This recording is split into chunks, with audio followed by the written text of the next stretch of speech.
何のエンタメ要素もなくいまだにミニマリスト一本でいこうという心意気が素晴らしい大事なこと、得意なこと、好きなこと、この3つを明確にすると自分の人生の迷いがなくなる。 MBTI って俺ビル・ゲイツと一緒の、そういうのも好きだし、ストレングスファインダーも1位が収集心、マイカー欲しい、マイホーム欲しい、何よりモテそうだなとか価値観明確な人って広告だったりとか人の意見に流されて消費することがないからお金使わないのよね。今日支部に答えてもらう3つの質問っていうのは自分の人生の価値基準を見つける質問、部屋を片付けるのと一緒で、やっぱ人生の片付けもしなきゃいけないんで、それをね3つの質問でやっていけたらなと。じゃあ1つ目の質問。はい、ということで今日はですね、ミニマリスト部屋で一躍有名になった八木純平くんのお家、僕の旧友です。旧友に、僕のフリーター時代から知ってくれてる、僕がミニマリスト支部になる前、ただの支部だった頃の友達。要は過去のチャンネルでもそのルームツアー撮らせてもらったりとか、八木くんはこう後ろに出てるこの才能の本書いてたりってメンタリスト DAIGO さんに推薦いただいて才能の見つけ方っていう本書いてたり、あとこの本、表紙見てくださったことある方多いかも。世界一私やりたいことの見つけ方っていうね、中田敦子さんの YouTube で500万回ぐらい再生されてて、今30万部売れてる本ですの著者です。よろしくお願いします皆さん。っていうので、今まで僕のチャンネルではルームツアーしたりとかで、あと八木くんが最近あの部屋から引っ越して、なんか新居なんですけど、ここが引っ越しにちなんでなんかまた家が散らかってたり、結構物がそうですね、余計なものがあったんで片付けるって企画を過去取ってた流れでですね、八木くん僕のチャンネルで見たことある人いると思うんですけど、実際何してるやつなのみたいな何者かっていうそう本書いてるから、なんかこう自己理解とか才能の専門家ってことは分かってる上で、じゃあ具体的に普段どんな仕事をしてるのかをですね、今日生でお見せしますという企画で、八木くんがですね僕に人生が一撃でシンプルになる3つの質問ということで、なんか僕に質問3つ考えてくれてるらしいんですよ。支部の人生を片付けようと思って。っていうので、あとね、僕のチャンネルでは結構僕自己理解というか分析系好きで、それこそですね、今流行りのものだとMBTI とかっていうんですかね、あれなんか最近さ、結構アイドル好きなんだけど、なんかアイドルのオーディションのプロフィールに MBTI が、そうなの？結構韓国とかで流行ってんのかな。もともとね、アメリカとかだともう超一般的で、みんな出してるのよ。有名人の MBTI をまとめてるサイトとかあるのよ。日本からでも調べられるけど、なんか例えばスティーブ・ジョブズの MBTI はこれなはずだっていうふうにみんなが予想してんの。で何%これみたいなのがあって、自分と似た人見つけられたりとかする。それぐらい結構有名だよね。俺ビル・ゲイツと一緒の論理学者でした。そうなんだ。ちょっと調べていい？なんだっけあれ、なんかアルファベット4文字よくあれみんな覚えられるなと思って。論理学者 INTP じゃない？よう覚えて、すごい INTP でした。俺も INTP 一緒。16で分けたら一緒かもしれない。16分の1で一緒ですもんね。論理学者。そういうのも好きだし、僕のチャンネルでは過去ストレングスファインダーも、取り扱ってて、ストレングスファインダーってこう自分の強み診断みたいなので、僕確か1位が収集心っていうなんかミニマリストなのに収集心、それはものじゃなくて情報とか形、スキルっていう形でいろんなものを集めるみたいな、要はそういういろんな情報を集めてで整理して皆さんに伝えるのは得意みたいなのが、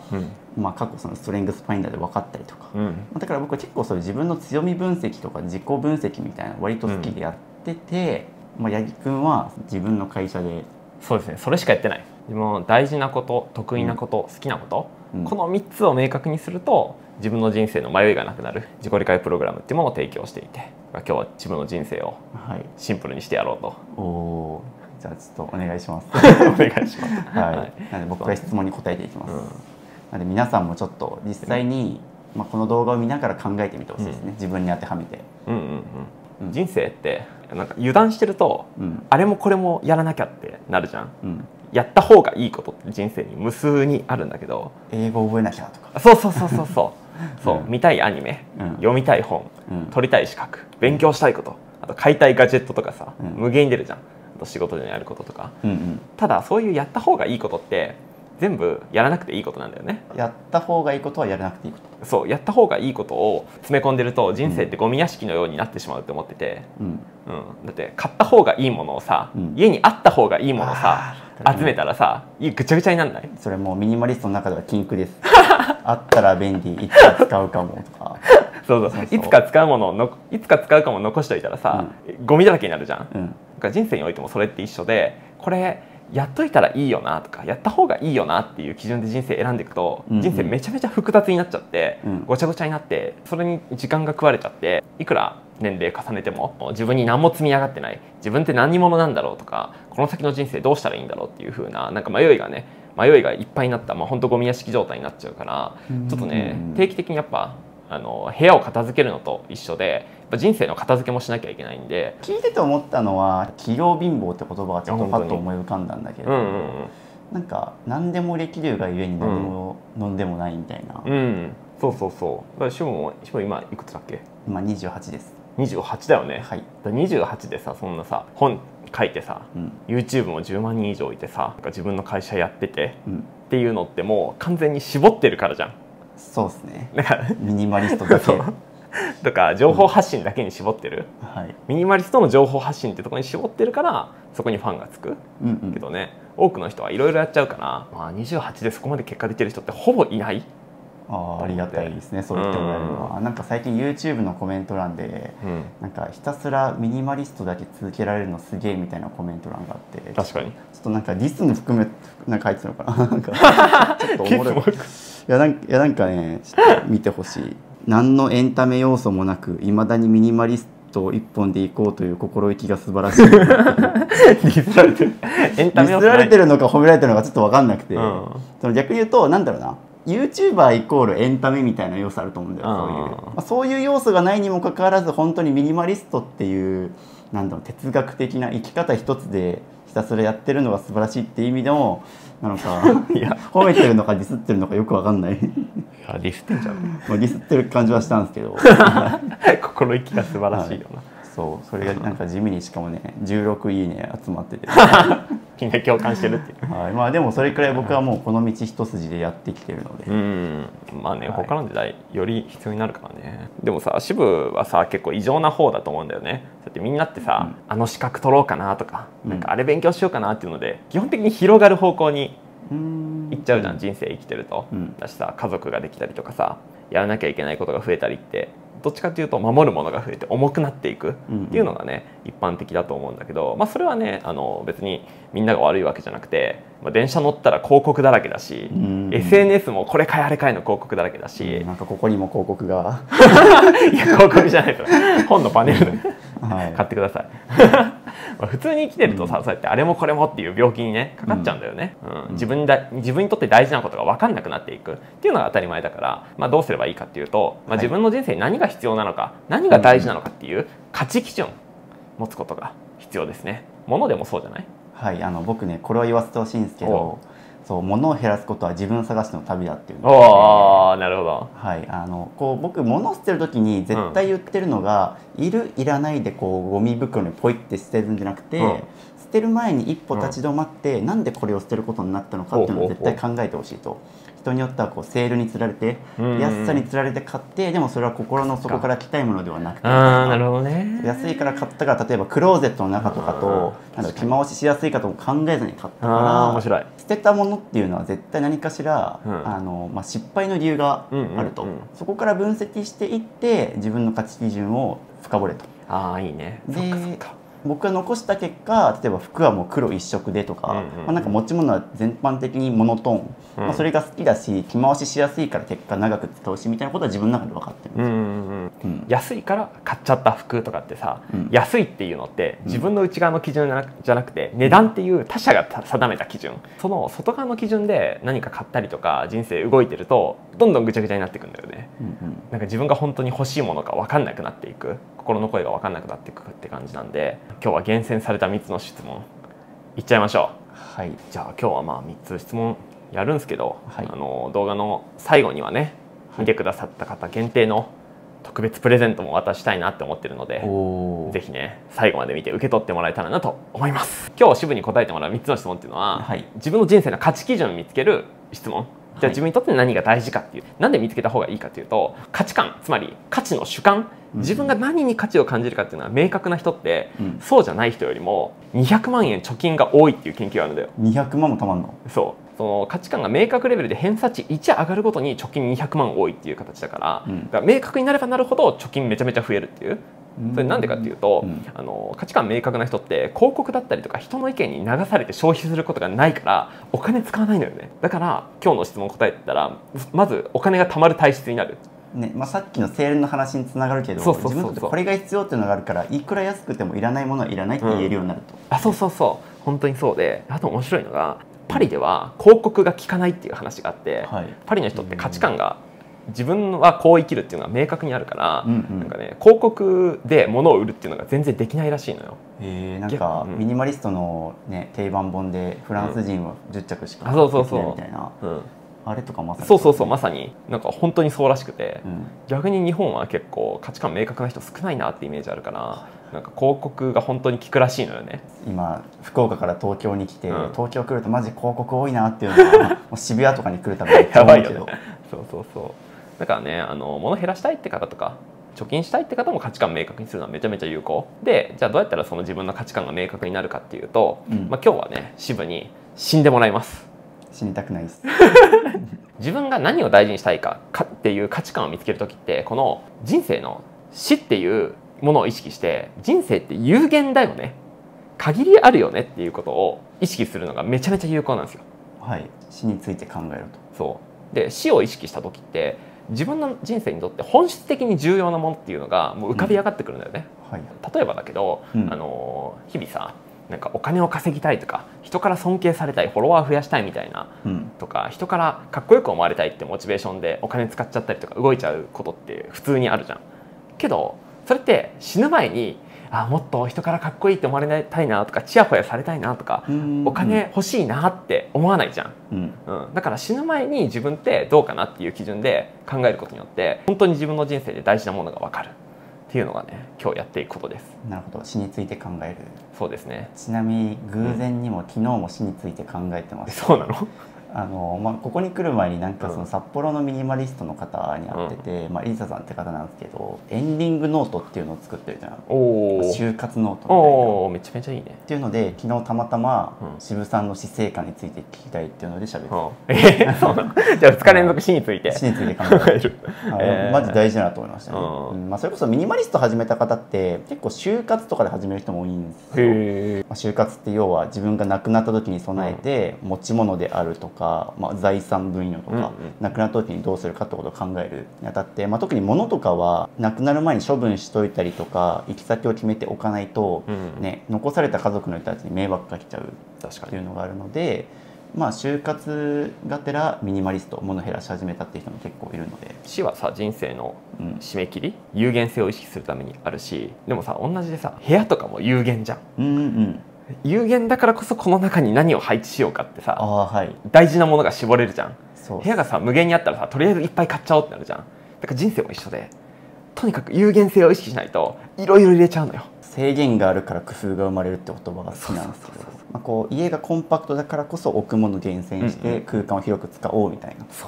れを今日は人生でやろうっていう話ですね。じゃあいきますか。じゃあ1つ目の質問。渋がこの手の甲に死ぬまで消えないタトゥーを彫るとしたら、彫りたくねどんな柄を入れますか？なるほど。どんな柄入れるかな。柄？文字でもいいの？文字でもいいよ。別に文字でもイラストでもいい。パッと直感的に思い浮かんの。アップルでいうリンゴマークみたいな話でしょ。この前聞いた人だと、月のマークを入れるって言ってて、月って自分で輝くことはできないけど、太陽から照らされることによって、夜暗くならないように月が照らしてるじゃん。そういう寂しい気持ちにならないように人を照らす存在になるんだって言って、月を入れるみたいな人がいて。すごい。特に僕そういうの掘りたくないタイプなんで絶対掘らない掘るしかないってなってる。針のない時計。針のない時計？なんで針のない時計がいいの？そこね、なんでってところに自分の価値観が出てくるから。時計にした理由は一つあって、手の甲にあるべきものだから、彫られてると馴染んでる、調和してるとか、調和してる点と、僕なんかよくその持ち物とかでも機能美みたいなものはすごい重視するんですけど、アップル製品使ってる理由はシンプルで使いやすいし、デザインもミニマルで美しい、そのバランス感がいい。別にアンドロイドも好きだしいいんですけど、っていう点で僕はなんかそのバランス取った上で両方納得できるものを買うんですけど、時計はここにあるべき機能があって、なるほど、美観的に針ない方がかっこいいなみたいな。へえ、なるほど。じゃあ機能美の象徴なの？まあ思いついたのはそんな感じです。OK。じゃあ一旦3つ質問あるから最後まとめるとどうなるかっていうところでね。はい。じゃあ2つ目ね。2つ目の質問は、渋が死にました。はい。はい。墓石に〇〇な男ここに眠るっていうふうに書くとしたら何て書きますか？うわ書きたくねえ。何も書きたくないじゃん。書けよ。書かないっていうのが答えね。はい。じゃあなんで書かないの？ない方がかっこいいのよ。なんかごちゃごちゃあんまり自分のことを言葉で飾りたくないみたいな人。へえ。飾りたくないっていうのはなんかそれが渋にとっての美意識がそういう感じがあるの？あ、そうです。へえ。まあそれはもう飾らないっていうのは、まあ服装とかもできるだけそういうシンプルなものを取り入れたりとか、まあ部屋もそうだし、飾らないっていうのは一つ僕の価値観なので。へえ。じゃあ飾らずに生きるっていう価値観があるんだ。はい、あ、そうです。飾らないことが飾りみたいな、まあ、例えば僕の部屋で言うと、結構床面積に対して物が少なくて、よく言われるのはその何も置いてない床無駄じゃんみたいな、俺からするとその余白の空間自体がもう俺にとってのインテリア飾りっていう、まあそういうそぎ落としたシャープなもの自体かっこいいと思ってるから。じゃあ飾らない生き方をしていくと、いうことですか？はい。しっくりきますか？はい。何も入れたくないって初めて言われた。タトゥーも入れたくねえし、墓石にも何も彫りたくねえみたいな。なるほど。なんだろう、墓石いらないと思ってるじゃん。なんか今さ、デジタル墓みたいな、なんか海外で流行ってるニュースみたいなの聞いたことあるけど、なんかデジタル上に墓作って実物がないんだけど、まあでもそこだといつでもみんなアクセスできたりするから。確かに確かに。っていうような話は聞いたことがあって、ちょっと質問の前提を覆してデジタル墓で、はい、何も書かないと。はい。まあなんかうちの実家とかに行くとこうするやつ、墓石段みたいなとか、まあ別にそういうの俺残さなくていいかなとか。なんか死ぬ時も葬式しなくて直葬でいいもん。なるほど。飾らないね。なんか別に自分の死をそこまでこう傷んでほしくないっていうか、まあ死ぬ時人間死ぬしなみたいな感じですね。じゃあ最後3つ目の質問。はい。渋が死にました。はい。お葬式やります。はい。やってください。はい。お葬式に集まった人たちが、はい。渋さんのおかげでなんとかだったって言って、はい。感謝を述べてます。はい。なんて言ってますか？ああ、でも渋さんのおかげで人生変わりましたっていうのは嬉しいです。おお、人生変わったっていうのは具体的に？例えば、まあ、僕の視聴者さんで渋さんの動画を見て物を減らしたら、部屋が丸々1個空いたと、使ってないものの物置になってたんだけど、それが丸々なくなったから引っ越して家賃が8万円から4万円に半額になって、すごい生きやすくなった、お金が貯まるようになったみたいな言われて、それは嬉しかったですし、めちゃめちゃいいね。生きやすくなった、お金が貯まるようになったとか、僕の YouTube チャンネルをなんか一緒に編集とかアシスタントやってくれてる男の子がいて、もうその子とかはなんかすごい自身を渋教とか言ってるんですけど、かなりなんか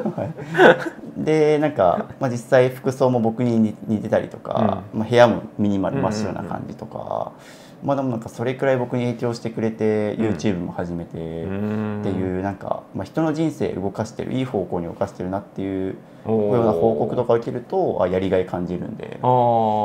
か最近 YouTube とかもなんかもう5年ぐらいやって正直飽きてたんですけど、最近物減らす企画、視聴者さんの家に行って物減らす企画始めたんですけど楽しいんですよこれが。まあシンプルにやっぱり目の前の視聴者さんと向き合って、で一日集中して片付けると部屋すっきりしてっていうのもですごい喜ばれるし、まあ僕自身もこんなにゴミで埋もれてた人がね、すごいすっきりして、ね、物減らすとこんな生きやすくなるんだっていうのは、人の人生変えた瞬間とか結構嬉しいな。特に生きやすくなったっていう感じ？そうですね、生活が良くなりましたっていう、まあ、やっぱミニマリストってそういうライフスタイルの一つなので、まあ、それこそ僕は実家が自己破産した時に、まあ、ゴミ屋敷になって、でも裕福だった時はお金があったんだけどみたいな。っっていうのでやっぱりその物の散らかり具合とか経済状況で結構比例してたりする側面もあったりするし、実際物を減らして片付けた結果すごいお金が貯まりやすくなったとか、収入が上がったみたいな、やっぱ物を減らすことって一種選択の訓練、だからこそ仕事もできるようになってみたいなっていう報告受けて、そうですね、人の人生をいい方向に進めた時っていうのは自分もやりがい感じるので。自分自身もそのゴミ屋敷で暮らした時は生きづらかったの？そうですね、当然なんなら実家に帰りたくないみたいな感じだったし、で僕はそのフリーターだった頃に早く実家を抜けて一人の空間を築きたいっていうのがあった中で、物減らせば僕当時フリーターだと月6万円とか生活できたので、とにかく物減らして自分のやりたいことを叶えてきた人間なので。なるほどね。じゃあ渋の人生はそれをやっていくっていうことですね。はい。どうですか、それは価値基準として1個あります？めちゃくちゃありますし、この仕事10年ぐらい続いてるのもそれが一つ。いいね。じゃあ質問の内容をまとめると、1つ目、タトゥーは針のない時計を彫るということで調和してて機能美っていうものの象徴で、で墓石はもう何も入れないと、これは飾らない生き方の象徴、で、最後は生きづらい人を生きやすくするっていうところで、なんか全部つながってる感じだね。みんな自分自身も飾らずに生きるし、みんな飾らずになんか余計なものを持たずに生きたらもっと生きやすいよっていうところをなんか生き方としても示しつつ、人にもそれを伝えつつっていう、そういう支部は価値基準を持って生きてるのかなって思いましたが、どうですかね。実際僕1冊目に書いた本が「手ぶらで生きる見栄と財布を捨てて」っていう「見栄」っていうタイトルが入ったんですよ。見栄を捨ててっていう。あれ面白いね。見栄って普通入れないなと思って。確かに。で僕実際、手放してよかったことの一つは見栄なんですよ。人によく見られたいとか、で身分不相応に格好つけちゃうみたいなことをやめてからすごい生きやすくなった。プライドが高かったんですよ。もともと僕フリーターになった理由ももともと浪人してたんですね。浪人生活を2年やって、確かに最初慶応に行きたいって言ってなかったっけ？そうです。慶応に行きたいってめっちゃ浪人したけど、挫折してみたいな感じだった。慶応に行きたいって言った理由が、もともと僕別に慶応行きたかったわけではなくて、現役の時は地元の大学、地元のなんか国立の大学行こうと思ったんですけど、受験日当日というか、インフルエンザとかですごいもう全然振るわなくて、で一応なんか模試の判定とかではもう A とか B が出たから受かるでしょみたいな、もう滑り止めも受けてないみたいな感じだったけど、余裕で落ちて、その時に一緒になんか仲良かった友達が早稲田の現役でよかったの。そいつといつもなんか成績テストしてて、で勝ったり負けたり繰り返してて。っていうなんかそいつが受かって、でも俺はそれよりレベルが低いとこ受けたのに落ちたみたいなのがなんかちょっと悔しかったりして、浪人してから俺だから慶応にしか行かないっていう、早稲田より上みたいなもあるし、何よりモテそうだなとかやっぱりこう考えた上で、その高校生に考えた上でやっぱりいい大学行った方がシンプルにいい企業就職できて、いっぱい稼げるよねみたいな。でもともと僕やっぱりいろんなものをたくさん買って、なんだろう、それこそマイカー欲しい、マイホーム欲しいとか、なんかいろんなハイテク家電いっぱい家に置いときたいみたいなタイプだったの。実家もそのタイプだし、もうなんか買い物することが幸せみたいなタイプの家で育ったので、だからこそ慶応に行きたいっていうのがあって勉強してたんですけど、やっぱね身が入んないというか結構遊んでたんですよ、浪人期間。そうなんだ。それもう完全に自分の価値観からずれてるから。そうずれてることってね、本気になれないよね。本気になれなかったし、結果2浪していくとどんどんプライド上がって、周りはもうなんかそれこそ医学部とか早稲田とかトップの人は東大行ってるのに、なんか自分だけフリーター、学年200人いてフリーターおるだけみたいな感じだったからこそ、なんかダサいなみたいなっていうのがあって、浪人続きたんだけど、結局メンタル折れても途中で諦めてフリーターになるっていう。なるほど。じゃそっからもう見栄を捨てようと。でもそっからなんかフリーター時代に一人暮らしをするにあたって冷蔵庫なしって調べて、でそこからミニマリストっていう言葉に行き着くんだけど、本当に初めて見たミニマリストの人はもう家に寝袋と、でマットレス代わりの銀の保温シートと、あとバランスボール、で机は持ってなくて押し入れの真ん中の仕切りの台を机にしてるみたいな人に会って、あとは人を見て飾ってないね。飾ってない。でもその理由を聞くと、要は自分の持ち物はもうリュック一つに収まるし、でお金がめちゃくちゃ浮くから年の半分ぐらいは安い海外行って放浪したりとか、持ち物自体が少ないから、結構身軽に引っ越しできてみたいな、なんか物が少ないからこそお金が貯まりやすいとか、身軽に移動できるとか、掃除しなくていいみたいな、ないからこその利便性があるなっていうのはそこで気づいて、だからなんか俺はどっちかというと今まで稼げば稼ぐほど、便利なものを揃えられて生活が豊かになってとか、なんか足し算の考え方しかできなかったんだけど、その時に持たないからこその便利さあるなっていうのを気づいて、なるほどね、そこからどんどん引き算もするようになったっていうのがあって、僕がフリーター時代とか浪人時代生きづらかったのはやっぱり人によく見られたりとか、周りが稼いでるからいいとこ行ってるから自分もそこに行かないといけないみたいなところが生きづらさの根本にあったので、本のタイトルにも「見栄を手放す」っていうのを書いたっていう。いいよね。ね、でもそれにさ、みんな多分そうだから共感していっぱい本が売れたっていう感じだよね。とか、さっき話したそのミニマリストの方とかって、実際なんか見た目だけで言うとすごい別に全然おしゃれでもないし、なんか貧乏そうな感じなの正直。別になんか見た目だけですごい貧乏そうだけど、実は結構貯金もあったりとかして、だからもっと言うと世界を放浪したりとか、なんか全然物持ってないけどこの人幸せそうじゃねみたいな、なるほど、そういう生き方に強く惹かれてっていうのがあったので、逆にうちとかはパッと見広い家に住んでて物もいっぱいあるしっていうのがあったけど、やっぱりそれでどんどん生活水準上がっていって、でうちの親は脱サラして投資家、専業の投資家で食ってたんですけど、仕事がうまくいかなくなってくると、やっぱり家計も苦しくなるっていうので、なんか見た目はすごい本当に家も広くて車もあって金もそうと思ってても実態はめちゃくちゃ苦しいみたいな状態になってたから、そう考えた時にさっきのそのミニマリストの人とうちの実家どっちが幸せかなみたいなことを考えた時に、やっぱり前者の方ミニマリストの方だったんで。いいね。なんかね、日本の億万長者調べた研究があって、億万長者って相続税をいっぱい払うんだよね。相続税の専門の人が億万長者の家をたくさん見て調べたみたいな研究があって、それで面白いのが、億万長者の人ほど無印だったりユニクロの、飾らない服を着ている、この人本当にお金持ちみたいな感じがするっていうのを書かれてて、だから外からお金持ちそうに見える人は実はお金遣いが荒いだけでお金持ってない真逆っていうのをねおっしゃってて、いやーそうなんだと思って。お金たまらない人ほどなんかハイブランドの、なんかちょっとバレンシアガとかブルガリとかザ・ブランドみたいな、もうお前がブランドの広告塔なっとるやんみたいな人ほど意外と金遣い荒くてみたいなイメージがある。そういう人ほど、お金は稼いでるかもしれないけど、お金は残ってないし持ってないみたいな、っていうのはねあって、そうなるとね稼ぎ続けなきゃいけないから生きづらくなるよねっていうのは、